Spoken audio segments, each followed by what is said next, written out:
So this is part three of our series on why projects fail. And in this one, I'm going to be talking about the area which has to do with poorly managed projects. Obviously, as part of the project management, managing the project is a key. So some of the things that I have seen under poorly managed projects are the following. One, there's no change control process, or not a very weak change control process. We'll talk about that in a minute. Also, poor communications, ignoring project warning signs, also AKA project risks, um, and in some cases maybe not defining the risk earlier on, if you will. Team weakness. So let's kind of go through a little more details on each of these. So we'll talk about in part 4 on requirements, etc. But one of the other things that happens is in projects that is detrimental to projects is scope creep, or some other areas. For example, cost changing. You're adding more resources, etc. And there's not a change control process. Change control basically means that it is something that is changing from the original requirements, or when the project came into being, there were certain things that were agreed upon. If something changes course, then we need to have a change control process in order to uh, make sure that people are aware that just this change is happening, or this has happened, and see, are on the same page on how we are going to be dealing with the change. So if there's not a change control process, or a very weak change control process, what happens is, one of the very common things that happens is scope creep. So requirements, as products are getting built, people are identifying, oh, maybe this should have been, another thing that we should have, added to begin with, right? Obviously, it's not said that way. In some cases, it's basically, said in a way that as if the requirements were the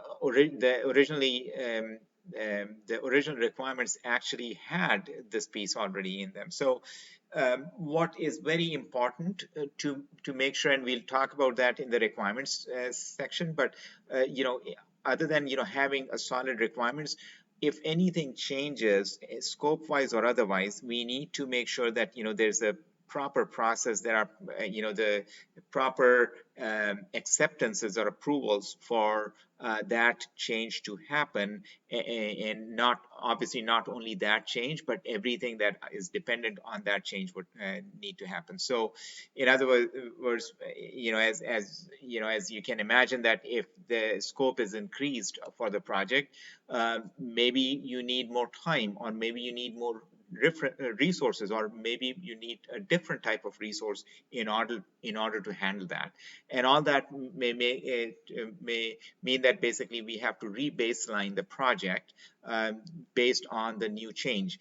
So again, more formal approval process for change control, so people don't have short-term memories, and it's not something verbal that basically becomes like he said, she said kind of thing later on.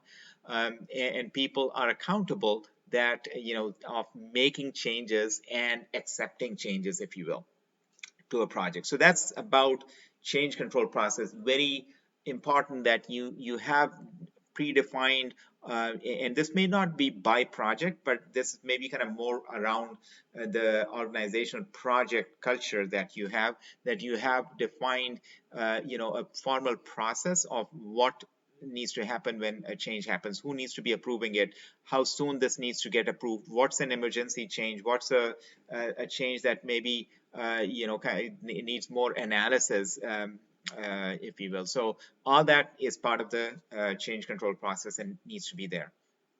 The second thing that happens is communication. So it is said that one of the most important things that a project manager can do is communication, right? So what that means is we need to make sure that we are not just kind of going through the motions, if you will, right?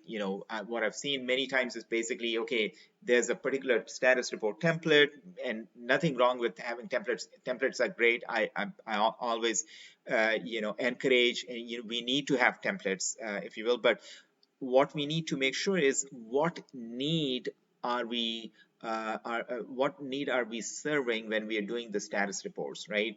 It is not that we are just kind of filling some blanks to kind of be presenting every week to kind of fill that time, but it is to understand legitimately where the project stands, and if there are certain issues that we are bringing it up to the right stakeholders, if we need their approvals, if we need their help to provide more resources, maybe certain things changed, environment change, maybe resources leaving, whatever is happening, whatever issue is happening, we need to make sure that not only just a high level status is communicated, but also, we need to present any need that we have from the stakeholders in order to get it done.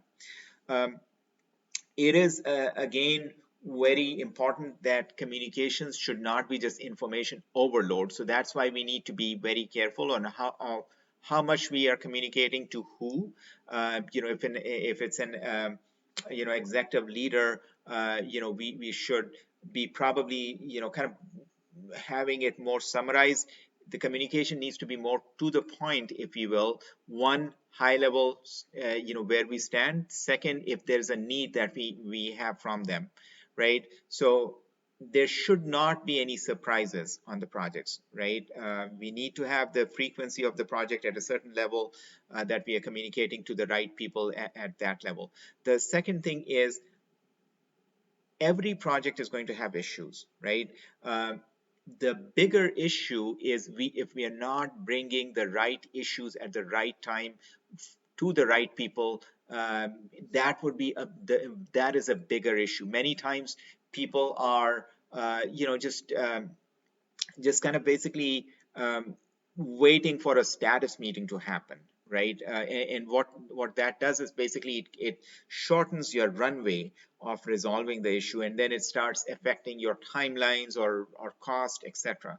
So as soon as you have an issue, you see what would be the right, think about what would be the right solution, who needs to be part of that solution, who needs to be part of the team or the person that needs to kind of basically help with providing or coming up with the solution, if you will, to make depending on the risk to that project, that priority of the issue, we need to deal with it as soon as we reasonably should, about that issue. So again, communication. The other piece is, how should we be communicating? Should we be just kind of throwing something over the fence and every week, and people, for people to have, etc., to consume? Should we be basically engaging people in a formal meeting? Should we be basically getting them on the phone, etc.? It depends on the type of communication, the urgency of communication, and the need of communication for the project. Also, the need for the stakeholder to know that information. So that's all about communication. Obviously, it's a bigger subject, but this is just kind of a high level. Ignoring project warning signs. I brought some of these things up just now. As every project is going to have issues, but the bigger issue is if you're not bringing it up as soon as the issue happens, or as soon as you make as you're made aware of the issue, and not bringing it up to the right people, not bringing it up at the right time, etc. Right? So many times also, what is happening is there is a risk log, and many times there is no risk log, but if there is a risk log and some warning signs are becoming clear, if you will, or maybe there's a risk trigger that has happened, but you are kind of sort of like just kind of hoping that it's going to go away. That happens on the projects, right? Um, it becomes a bigger issue, right? And so many times I've seen that basically projects go from green all the way to red, between the report within a reporting period, right? And that's a bigger issue. What we need to that means typically that somebody is asleep at the wheel, right? So what we need to make sure is basically if there is a risk that is coming up, then that is identified.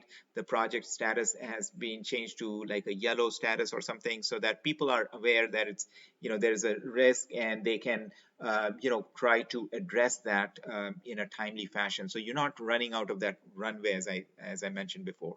So ignoring project warning signs is about the risks. Is about kind of putting your head in the sand, if you will, and just kind of thinking that somehow it's going to go away. Okay, it just becomes a bigger monster later. So just kind of tackle it, as soon as you can, as soon as possible. Team weakness. The other piece is project manager is not just a manager, but is a leader as well, right? So he or she needs to basically make sure that the team is working cohesively. At the end of the day, we are all humans. So if we are not kind of working in cohesively, then many times what we are doing is basically we are detrimental to each other, right? Many projects I've seen that there are maybe some hidden agendas, there's some latent conflicts that people kind of bring into the projects, maybe some previous baggage that they have. You have to kind of get through it in order to make sure that you're addressing the project issues and not kind of just um, your personality issues, if you will. So it's very important for the project manager to be a project leader. It's very important for the project manager to understand the different folks involved, and then basically how you build the team. And many times the other thing, again, as I mentioned, some of these things are interrelated. We talked about conflicting priorities and all those things. Some of those things kind of work their way into kind of making a team weak. Somebody is saying that, okay, I don't have time for this because I have another priority, and now it kind of hurts the whole team, if you will. So, and as you may have heard, that basically a chain is as strong as the weakest link, right? So the project manager's responsibility is to make sure that they are building a cohesive team. And as part of that, we have to address some of these other things that we have talked about before, as far as the conflicting priorities and other things, if you will. So that's a little bit about the highlights of the poorly managed area on project management. I'm going to stop now, and then we are going to continue with part 4 and part 5 and deal with the rest of the issues.